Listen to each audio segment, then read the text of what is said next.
من مطبخي المتواضع حابة أقدم لكم أطيب وأنجح طريقة للكيك، كيكة العصرية بمقادير مظبوطة إن شاء الله. صلوا على الرسول. خلونا نبلش.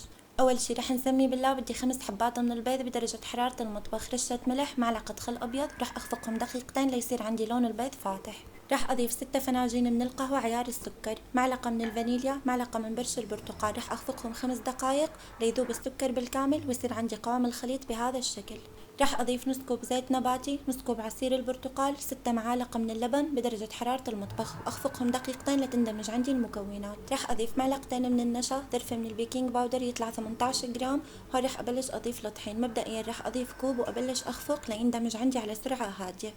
بعدين رح أبلش أضيف كمالة الطحين. الخليط يحتاج معي 3 أكواب ونص من الطحين. هون عندي نص كاسة شاي من المية المغلية، رح أضيفها وعلى سرعة هادية رح أدمج المكونات. شايفين ما شاء الله هذا القوام المطلوب. هون عندي قالب الكيك دهنته بالسمنة ورشيته لرشة طحين. رح أفرغ الخليط والفرن محمقة بالربع ساعة، درجة حرارة 180 شغال بس من تحت. رح أدخل الكيك بالرف اللي تحت، ياخذ معكم 40 دقيقة 45 دقيقة مع المراقبة. بس يستوي أشغل عليه من فوق لحتى ياخذ معانا لون. بس يستوي وأطفي الفرن أتركه 10 دقايق بعدين أطلعه. رح أخبطه خبط تاني نفرغ الهواء. هون كخطوة اختيارية رح أضيف جوز وزبيب على الوجه يعطي نكهة طيبة وشكل حلو. شوفوا ما شاء الله كأنه لوحة فنية. وهاي كيكتي الجميلة بعد ما طلعت من الفرن، بسم الله ما شاء الله.